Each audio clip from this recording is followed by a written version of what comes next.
On a tous déjà été confrontés au manque de respect, que ce soit dans un cadre professionnel, familial ou même entre amis.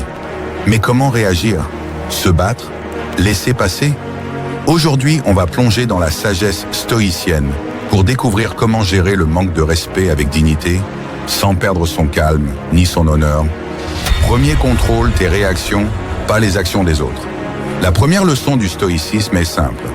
Tu ne contrôles pas ce que les autres font ou disent, mais tu contrôles ta réaction. Épictète disait « Ce qui trouble les hommes, ce ne sont pas les choses, mais les jugements qu'ils portent sur elles. » Si quelqu'un te manque de respect, tu as le choix. Soit tu réagis par la colère, soit tu restes maître de toi-même et tu choisis la voie de la sagesse. Le manque de respect n'est qu'un test de ta patience et de ta force intérieure. Ce n'est pas ce qui t'arrive, mais comment tu y réagis qui définit ton caractère. 2. Ne cherche pas la validation des autres. Les stoïciens enseignaient que l'opinion des autres ne doit pas te définir. Sénèque a dit « La tranquillité de l'âme dépend de ne pas se soucier des jugements extérieurs. Si quelqu'un ne te respecte pas, cela parle de ses faiblesses, pas des tiennes. Tu n'as pas à chercher leur validation. Leur mépris ou leur critique n'ont de pouvoir sur toi que si tu leur en donnes. Focalise-toi sur ce que tu peux contrôler, ta propre valeur et ta propre dignité. Tant que tu restes fidèle à toi-même, personne ne peut vraiment t'atteindre. Troisième pratique, l'indifférence aux offenses. Marc Aurèle disait « La meilleure revanche, c'est de ne pas ressembler à ceux qui t'ont offensé. Si quelqu'un te manque de respect, ne cherche pas à riposter de la même manière. L'indifférence est la meilleure réponse. En ne réagissant pas, tu gardes le pouvoir. Cela montre que tu es au-dessus de la situation et que tu refuses d'être influencé par des provocations. La colère ou la vengeance ne font que te tirer vers le bas. Au lieu de cela, reste calme, respire et avance. Ne laisse pas les petites âmes te détourner de ton chemin. 4. Fixe des limites avec calme. Garder son calme ne veut pas dire se laisser marcher dessus. Il est essentiel d'apprendre à fixer des limites. Les stoïciens croyaient dans la justice et en la vérité. Si quelqu'un te manque de respect de manière répétée, il est juste de lui faire savoir, avec calme et assurance, que tu ne tolères pas ce comportement. Ne jamais permettre à quelqu'un de te manquer de respect plus d'une fois, disait Napoléon. Fixer des limites ne signifie pas perdre le contrôle. Cela montre que tu te respectes assez pour ne pas laisser les autres abuser de toi. 5. Le respect se gagne par l'exemple, pas par la force. Le respect ne se réclame pas, il se gagne par l'exemple. En restant maître de toi, en gardant ton calme, tu montres ta force intérieure. Confucius disait « Le silence est un ami qui ne trahit jamais ». Si tu cherches à te battre ou à riposter par la violence, tu perds l'occasion de montrer ta grandeur d'âme. Le véritable respect, c'est celui que tu inspires par tes actions, par ta sagesse et par ta maîtrise de soi. Garde cette leçon en tête, le respect commence par le respect de soi-même. Le manque de respect n'est pas un reflet de ta valeur, mais de l'ignorance des autres. Grâce à la sagesse stoïcienne, tu peux apprendre à réagir avec calme, dignité et assurance. N'oublie jamais que le plus grand pouvoir que tu possèdes est celui de contrôler tes réactions. Commente ci-dessous si tu as déjà dû faire face au manque de respect et abonne-toi pour plus de vidéos inspirantes.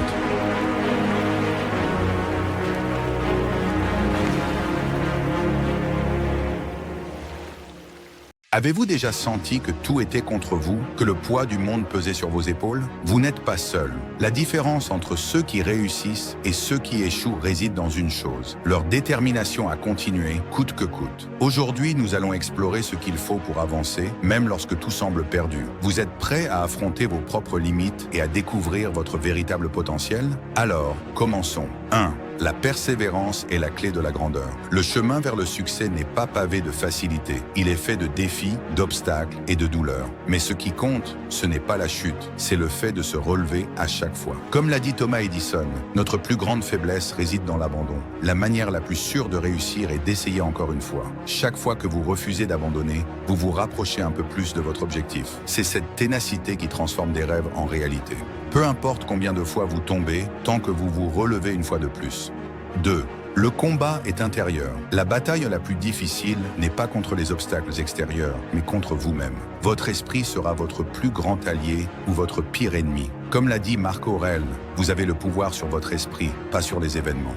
Réalisez cela et vous trouverez la force. Lorsque vous êtes tenté d'abandonner, rappelez-vous que chaque décision que vous prenez façonne la personne que vous devenez. Faites taire cette voix intérieure qui vous dit d'arrêter et continuer, un pas après l'autre. Fait scientifique. Des études en psychologie ont montré que l'autodiscipline et la résilience sont des indicateurs clés de réussite à long terme. 3. Les excuses ne construisent rien. Peu importe les épreuves que vous avez traversées, personne ne se souviendra des excuses. Ce qui compte, c'est ce que vous faites maintenant. Arrêtez de blâmer les circonstances, les autres ou même la chance. La responsabilité de votre avenir vous appartient entièrement. Chaque excuse est une pierre que vous placez sur votre propre chemin. Brisez ce cycle en choisissant l'action au lieu de la justification. 4. La douleur est un professeur, pas un ennemi. La douleur que vous ressentez aujourd'hui est la force que vous gagnerez demain. Chaque goutte de sueur, chaque instant de doute, chaque cri intérieur vous rend plus fort. Comme l'a dit Muhammad Ali, je déteste chaque minute d'entraînement, mais je me dis, souffre maintenant et vis le reste de ta vie comme un champion.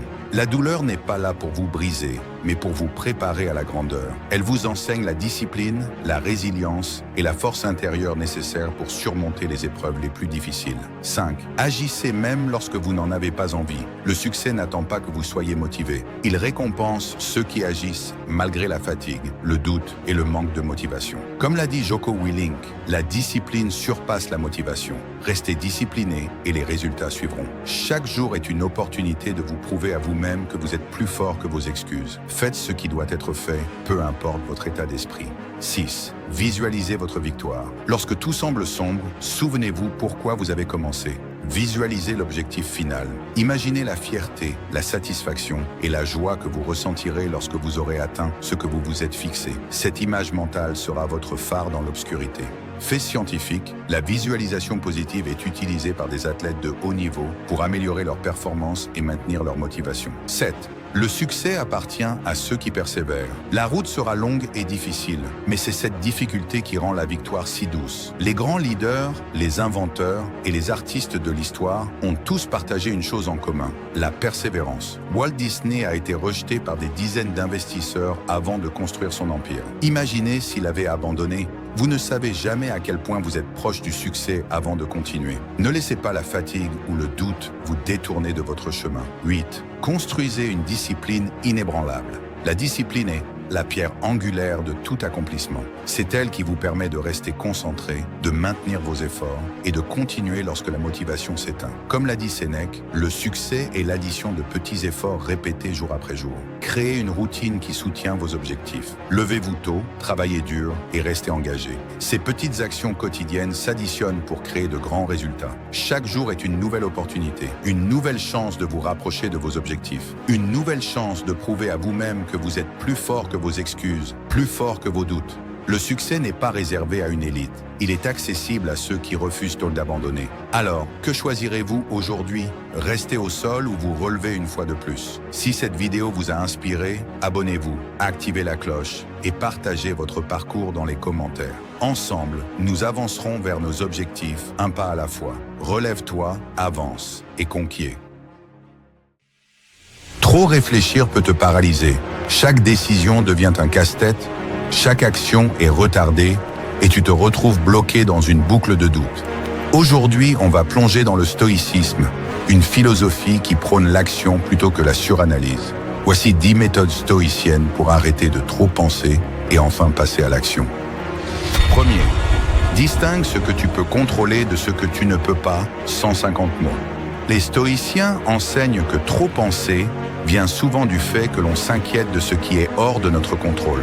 Épictète disait « Ce qui trouble les hommes, ce ne sont pas les événements, mais les jugements qu'ils portent sur eux. » La clé est de concentrer ton énergie sur ce que tu peux influencer et de lâcher prise sur ce qui est hors de portée.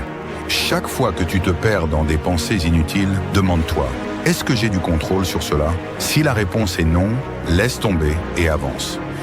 2. Prends des décisions rapides. Le stoïcisme encourage la prise de décisions rapides. Trop analyser retarde l'action et te garde dans l'incertitude. Sénèque disait « Ce n'est pas parce que les choses sont difficiles que nous n'osons pas, mais parce que nous n'osons pas qu'elles sont difficiles. Décide rapidement, agis et apprends en cours de route. L'action, même imparfaite, est toujours mieux que l'inaction. Prends l'habitude de trancher, de choisir une direction et d'apprendre des résultats plutôt que de stagner dans la réflexion. Troisième, pratique l'indifférence. Le concept d'indifférence est central au stoïcisme. Ne te laisse pas submerger par l'émotion ou les pensées excessives. Marc Aurèle disait « Si tu es affligé par quelque chose d'externe, la douleur n'est pas due à la chose elle-même, mais à l'estimation que tu en fais. » Quand tu suranalyses une situation, tu lui donnes trop d'importance. Pratique l'indifférence face aux résultats. Fais ce que tu peux, laisse le reste au destin et détache-toi émotionnellement du résultat final. 4. Adopte la visualisation négative. La visualisation négative est une méthode stoïcienne puissante pour arrêter de suranalyser. Imagine le pire scénario possible. Paradoxalement, cela te libère de la peur et de l'anxiété. Une fois que tu as accepté que le pire peut arriver, tu réalises que la plupart de tes craintes sont exagérées. Épictète disait « Ne cherche pas à ce que les événements arrivent comme tu le désires, mais désire qu'ils arrivent comme ils arrivent. » En acceptant l'imprévu, tu réduis ton besoin de tout suranalyser. Five, fais confiance à ton instinct. Le stoïcisme prône la confiance en soi et en son instinct. Arrête de remettre en question chaque choix que tu fais. Prends des décisions basées sur tes valeurs et fais confiance à ta capacité d'adaptation. Sénèque disait « La chance favorise l'esprit préparé. » L'action guide les résultats. Et même si ton choix n'est pas parfait, il te conduira là où tu dois être. Ton instinct est souvent plus fiable que de longues réflexions, alors écoute-le. 6. Définis des priorités claires. Le manque de clarté dans tes priorités est une cause majeure de suranalyse. Les stoïciens enseignent l'importance de savoir ce qui est vraiment important. Marc Aurèle écrivait « Ce qui n'est pas utile à la ruche ne l'est pas non plus à l'abeille. Concentre-toi sur ce qui compte. Classe tes tâches et tes décisions par ordre de priorité et élimine celles qui n'ont pas d'impact significatif sur tes objectifs à long terme. Quand tu sais ce qui est essentiel, tu ne perds plus de temps à trop réfléchir sur des détails insignifiants. 7. Accepte l'imperfection. Les stoïciens rappellent que la perfection est une illusion. Chercher la perfection dans chaque décision ou chaque action ne fait que paralyser. Épictète enseignait « L'homme sage ne s'attend pas à ce que les choses se passent toujours comme il le souhaite. » Plutôt que de suranalyser en cherchant la solution parfaite, adopte une approche pragmatique. L'imperfection fait partie du processus. C'est en acceptant que les erreurs et les échecs sont des étapes inévitables que tu pourras avancer sans crainte de l'inconnu. Right. Agis d'abord, réfléchis après. Le stoïcisme met l'accent sur l'action immédiate. Commence à agir immédiatement, disait Marc Aurèle. Prends l'habitude d'agir sans te poser trop de questions. En agissant, tu crées un élan qui te permet de voir plus clairement la voie à suivre. Réfléchir en permanence te garde dans un état d'inertie. Ne cherche pas à avoir toutes les réponses avant d'agir, car la clarté vient en mouvement. Même les petites actions te mèneront vers de plus grands résultats. 9e. Applique la règle des 5 secondes. La règle des 5 secondes est une technique pratique qui s'inspire du stoïcisme. Donne-toi 5 secondes pour prendre une décision et agir. Si tu attends plus longtemps, le doute s'installe et la suranalyse prend le dessus. L'idée est de couper court à la réflexion inutile et de plonger directement dans l'action. Cette méthode réduit les hésitations et t'aide à rester dans l'instant présent, ce qui est un principe clé du stoïcisme. 10. Souviens-toi que la vie est courte. Sénèque disait « Nous ne disposons pas de trop peu de temps, mais nous en perdons beaucoup. Chaque moment passé à trop réfléchir est un moment volé à l'action. La vie est courte et précieuse. Arrête de gaspiller du temps à trop réfléchir sur des détails insignifiants. Le stoïcisme nous enseigne à utiliser chaque instant à bon escient, en agissant, en avançant. Agis aujourd'hui, car demain n'est pas garanti. Ne réfléchis pas trop, agis. Le stoïcisme te rappelle que c'est l'action qui mène au succès, pas la réflexion excessive.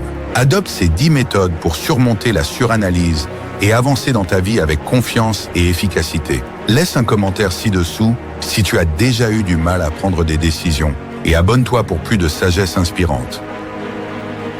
Chaque jour, tu répètes des actions sans même t'en rendre compte. Tu te lèves, tu manges, tu travailles, tu te divertis, tu dors et ça recommence. Mais as-tu déjà pris le temps de te demander si ta routine te libère ou si elle t'emprisonne? Ceux qui échouent sont coincés dans une routine qu'ils n'ont pas choisie. Ceux qui réussissent ont construit une routine qui les mène là où ils veulent aller. Aujourd'hui, on va voir comment transformer ta routine en un levier de puissance, au lieu d'un piège qui te condamne à la médiocrité. Ta routine actuelle te détruit, elle, ou te renforce-t-elle? La vérité est simple.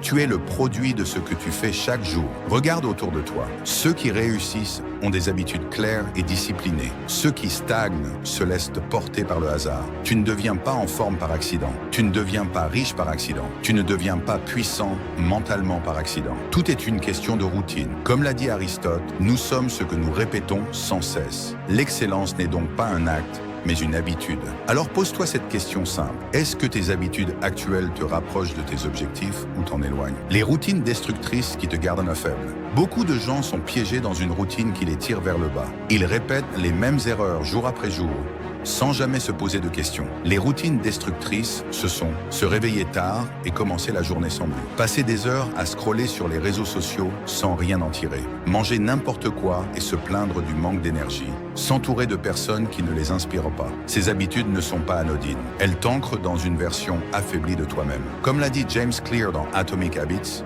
chaque action est un vote pour la personne que tu veux devenir. Si tu continues à voter contre toi-même, ne sois pas surpris si ta vie ne change jamais. Les vrais gagnants ne laissent pas le hasard décider de leur quotidien. Ils ont des rituels précis qui forgent leur discipline et leur succès. Ils ne réfléchissent pas à s'ils ont envie de faire quelque chose ou non. Ils le font parce que c'est dans leur routine. Regarde les routines des plus grands. Jocko Willink, ex-Navy SEAL, se lève à 4h30 tous les matins pour s'entraîner. Steve Jobs portait toujours les mêmes vêtements pour ne pas gaspiller d'énergie sur des décisions inutiles. Warren Buffett lit pendant plusieurs heures chaque jour pour affûter son esprit. Comme l'a dit Bruce Lee, ne crains pas l'homme qui a pratiqué 10 000 coups une fois, mais l'homme qui a pratiqué un coup 10 000 fois. La répétition crée la puissance.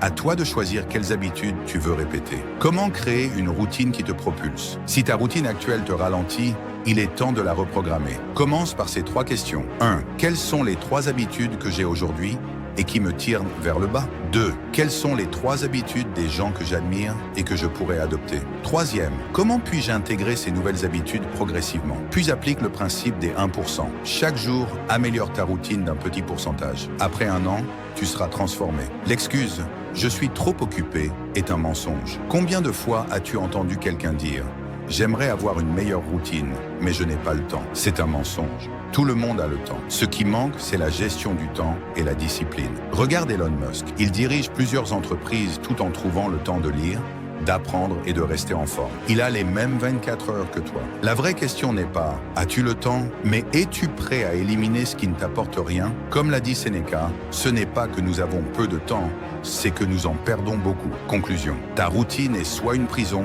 soit un tremplin. Si tu laisses le hasard structurer ta journée, ne sois pas surpris de ne jamais progresser. Mais si tu prends le contrôle et que tu construis des habitudes qui t'élèvent, alors rien ne pourra t'arrêter. Débarrasse-toi des habitudes qui te détruisent. Ajoute des rituels qui font de toi un homme puissant. Transforme ta routine et tu transformeras ta vie. Dis-moi en commentaire, quelle habitude vas-tu changer dès aujourd'hui? La volonté de puissance est un concept philosophique fascinant qui décrit notre désir inné de dépassement et de réalisation de soi. Popularisé par le philosophe Friedrich Nietzsche, ce concept soulève des questions fondamentales sur nos motivations, notre force intérieure et notre capacité à transformer notre existence. Dans cette vidéo, nous explorons ce qu'est la volonté de puissance, ses implications et comment elle peut nous inspirer à embrasser notre potentiel. Johan, qu'est-ce que la volonté de puissance? La volonté de puissance, selon Nietzsche, est bien plus qu'une simple quête de pouvoir ou de domination. C'est une force intérieure qui pousse chaque individu à s'améliorer, à se surpasser et à créer sa propre réalité. Nietzsche écrivait « L'homme doit trouver sa grandeur dans la capacité de se dominer lui-même. Cette volonté n'est pas dirigée contre les autres, mais contre soi-même pour aller au-delà des limitations et devenir la meilleure version de soi. Elle représente une énergie créatrice, un moteur de transformation personnelle. 2. La différence avec le désir de pouvoir. Il est important de distinguer la volonté de puissance de l'idée de soif de pouvoir. Le désir de pouvoir est souvent orienté vers la domination sur autrui, tandis que la volonté de puissance est un développement intérieur. Par exemple, dans le sport, un athlète cherche à se dépasser pour atteindre des records personnels à travers le travail et la persévérance, sans nécessairement écraser les autres. Cette volonté est une quête de perfection qui repose sur la discipline et l'auto-amélioration, plutôt qu'une simple domination. Troisième, exemple historique de la volonté de puissance. Certains personnages historiques illustrent parfaitement la volonté de puissance. Leonardo da Vinci, par exemple, était animé par une insatiable curiosité et une envie constante de repousser les limites de ses connaissances. Ce besoin de création et d'exploration est une expression de la volonté de puissance. Marie Curie, autre exemple, a surmonté les obstacles de son époque pour découvrir la radioactivité, transformant ainsi non seulement sa vie, mais aussi la science. Ces figures incarnent une ambition qui dépasse la simple reconnaissance. Elles cherchaient à concrétiser leurs idéaux à travers leurs œuvres et leurs découvertes. 4. La volonté de puissance et le dépassement de soi. La volonté de puissance s'exprime dans notre capacité à surmonter les difficultés, à résister aux épreuves et à transformer les obstacles en opportunités de croissance. Nietzsche déclarait « Ce qui ne me tue pas me rend plus fort ». Cette citation résume l'essence de la volonté de puissance, la capacité de se renforcer par l'adversité. Par exemple, les sportifs de haut niveau s'entraînent intensément, non pas seulement pour vaincre leurs concurrents, mais surtout pour repousser leurs propres limites. Cette force intérieure leur permet de se transformer en des versions d'eux-mêmes, toujours plus résilientes et performantes. 5. La création de sens et la réalisation de soi. Nietzsche pensait que la volonté de puissance nous pousse à créer du sens dans notre vie. Ce n'est pas une recherche de confort ou de sécurité, mais un besoin de donner un but à notre existence. En refusant les réponses toutes faites, on choisit de tracer notre propre chemin. Par exemple, un artiste qui crée des œuvres uniques, non pour la gloire, mais pour exprimer sa vision du monde, illustre la volonté de puissance en action. En créant son propre sens et en suivant sa voie, il dépasse les attentes sociales pour donner un sens personnel à sa vie. 6. La volonté de puissance comme force évolutive. Pour Nietzsche, la volonté de puissance est une force évolutive. Elle pousse l'individu à dépasser ses instincts de base et à embrasser des idéaux plus élevés. Ce concept rejoint l'idée stoïcienne de transformation intérieure, où l'homme doit dominer ses instincts primaires pour atteindre une forme supérieure d'existence. Nietzsche voyait cette volonté de puissance comme un moyen de se libérer des limitations imposées par la société et de réaliser sa véritable nature. La volonté de puissance est un appel à la croissance personnelle, une invitation à se dépasser et à chercher le sens au-delà du quotidien. En comprenant et en cultivant cette force intérieure, nous pouvons devenir des créateurs de notre propre vie. Commente si tu penses que la volonté de puissance peut transformer notre vie et abonne-toi pour plus de discussions philosophiques. Bienvenue sur Alpha Round. Aujourd'hui, nous allons parler de la confiance en soi, une qualité essentielle à tout accomplissement. La confiance en soi n'est pas un état inné, mais une compétence que chacun peut développer avec de la persévérance et de la pratique. Nous allons explorer ce qu'est vraiment la confiance en soi et comment la forger, comme un guerrier forgerait son épée, jusqu'à ce qu'elle devienne inébranlable. Prépare-toi, car aujourd'hui nous allons transformer la façon dont tu te perçois et dont tu affrontes le monde. Premier, qu'est-ce que la confiance en soi ? La confiance en soi est un état de calme intérieur. Elle repose sur la maîtrise de tes compétences, de ton environnement et de tes pensées. C'est ce qui te permet d'affronter l'inconnu, de surmonter les obstacles et de croire en tes capacités, même lorsque les choses deviennent difficiles. Comme l'a dit Marc Aurèle, tu as pouvoir sur ton esprit, pas sur les événements. Prends conscience de cela et tu trouveras la force. La confiance en soi commence par se connaître et s'accepter sans se laisser submerger par le doute. Deuxième, la forge de la confiance par l'adversité. David Goggins, ancien Navy SEAL, a trouvé sa confiance en affrontant la douleur et la difficulté. Il disait « La seule personne qui allait changer ma vie, c'était moi ». En relevant des défis extrêmes comme les ultramarathons, il a appris à se dépasser. La confiance se forge dans les moments d'adversité, quand on décide de se relever plutôt que de se laisser abattre. Pense à une situation difficile dans ta vie. Que pourrais-tu apprendre en l'affrontant plutôt qu'en l'évitant ? Troisième, la confiance en soi comme outil d'action. Andrew Tate dit « Tu ne peux pas attendre que les opportunités viennent à toi, tu dois les créer ». La confiance en soi est cette conviction que chaque action est une étape vers le succès. Imagine-toi devant une décision à prendre, mais freiné par la peur de l'échec. Souviens-toi, chaque action renforce ta confiance, même si elle ne donne pas immédiatement les résultats escomptés. Agis et tu deviendras plus fort. Quatrième, les stratégies pour développer une confiance inébranlable. Premier, commence par des petites victoires. Chaque jour, fais un pas vers ton objectif, même minime. Par exemple, si tu veux faire du sport régulièrement, commence par 10 minutes de marche par jour. Ces petites victoires créent une dynamique positive qui renforce ta motivation. Deuxième, savoure l'échec.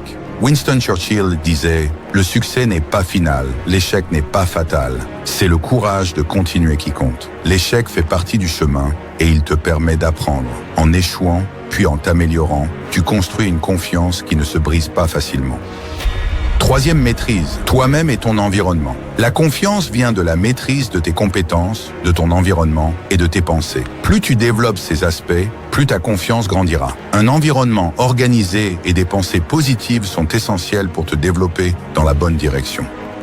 Cinquième, la confiance et les croyances personnelles. Comme l'a dit Épictète, ce qui trouble les hommes, ce ne sont pas les choses, mais les opinions qu'ils en ont. Les croyances limitantes sont souvent notre plus grand obstacle. Si tu te dis « je ne peux pas », cela deviendra vrai. Remplace-le par « je peux et je vais le faire » et observe comment ton état d'esprit change. La confiance commence par ce que tu choisis de croire. La confiance en soi est une compétence qui se développe par la pratique et la répétition. Choisis un défi personnel cette semaine, que ce soit de parler en public, d'apprendre quelque chose de nouveau ou d'affronter une peur. Mets-toi au travail et partage ton expérience. La route vers une confiance inébranlable commence ici et maintenant. Ensemble, nous grandirons. Abonne-toi à Alpha Raon et rejoins-nous dans cette quête pour une vie de maîtrise et de réussite.